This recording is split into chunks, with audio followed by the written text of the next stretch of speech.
Holy crap. Holy crap. Holy crap. Holy Jesus. Whoa. Holy.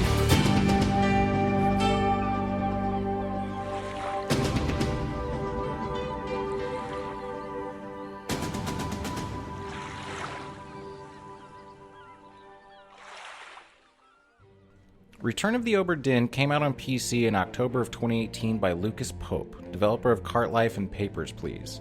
The look and concept behind the game immediately grabbed me, but PC exclusives tend to get lost in the shuffle in my gaming life, so I never got around to it. Luckily, the game is now available on the Nintendo Switch. I'm going to be upfront now. If you have enough interest in Obra Dinn to click on this video, you should buy it. Go ahead, I'll wait. Well, I guess we can discuss my findings while you wait for it to download, eh? So let's dive in. If you haven't noticed from the footage, this is a very unique looking game. Return of the Obra Dinn has an aesthetic that is hard to pin down but very evocative of something. I like to think the style evokes something slightly different for everyone. Going by the options, the developer was clearly going for old monochromatic computers of the 70s and 80s. Respect. But for me, the visuals make me think of e-ink book readers if they could move. I find that a very accurate and exciting description, but either way, it'd be very hard to mistake this game for something else. Simply put, the game runs perfectly. It's buttery smooth in every aspect of its execution. However, because of the uniquely abstract style of the graphics, I can't properly explain what's lost from PC to Switch. It wasn't until near the end of the game I started noticing any slowdown of any kind, and it was understandable and did not affect the gameplay at all. Clearly the game has been downgraded in some ways, but nothing in my time of playing it has stood out as distracting or an issue of any kind. In my estimation, only the people singularly obsessed with graphical fidelity could even approach taking issue with the visuals in this port. And that hypothetical person would be foolish to buy any ports on the Switch if that's their taste. It's damn near flawless. Handheld mode is just as solid as docked. The deliberate pacing of the movement and action means there's no real drawbacks of the ergonomics of the original model. I've run my battery down near zero multiple times, getting lost in the deductive mechanics of the Obra Dinn. I spent most of my time playing this game in the dock, but was able to keep myself engrossed in the mystery by carrying the game with me at all times. Even in handheld only, this game is a treat. The PS1 version of Resident Evil 2 was a very formative game for my tastes in the medium. The early areas of the game have you walking through massacred city streets with pre-rendered details so specific I found standing in each location for half an hour at a time, piecing together what the final moments of this place was before all went quiet. Return of the Obra Dinn is that process turned into its own full game. In a more succinct breakdown, imagine playing a game of Clue where there were 50 murders to solve. They were all interconnected in some way with nothing to tell you the circumstances for any of the killings.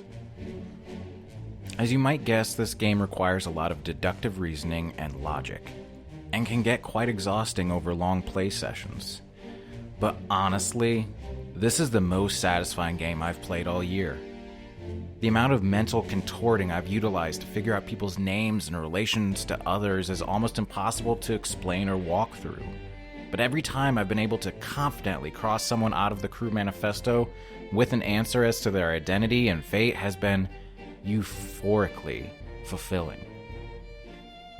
There's something about looking over previous info for the 5th time and finally finding some connection to 2 moments you'd missed that is rewarding in a very personal way. There's no need for explosions and bright lights to make you feel good about what you're doing, because the very act itself is the reward. The game couldn't add anything more to make it better. Experiences like Return of the Obra Dinn are a paradox in the video game industry. It's one of the best games I've played in the last several years, and the current landscape allows for these games to thrive in a way they haven't before. But these are also a type of game that used to be very lucrative and therefore well-funded and lavish. I like the look of this game, but I also know it came from a need to get the most bang out of a little money and manpower. Many people will dismiss the game outright because the consuming public has been conditioned to think that big, important games should look a certain way. And that's a shame. Especially considering how many of these people will spend exponentially more money on well-established franchises only to have to bend over backwards to mentally justify the series jerking you around for more of your time and money in exchange for less fun and more, well, being jerked around. I know I'm going off on a tangent. My point in all this is that there really are some of the best games ever made coming out right now. But we've gotten a bit complacent and expect brand names to decide what's good and important rather than letting quality and talent dictate what's significant to the community at large. This is an important video game. More than that, it's fun and satisfying, and it asks a reasonable amount from you and repays that hard work and diligence in spades. So much so that I can't properly show you how without spoiling amazing moments through the journey. Straight up, with no equivocations, play The Return of Obra Dinn.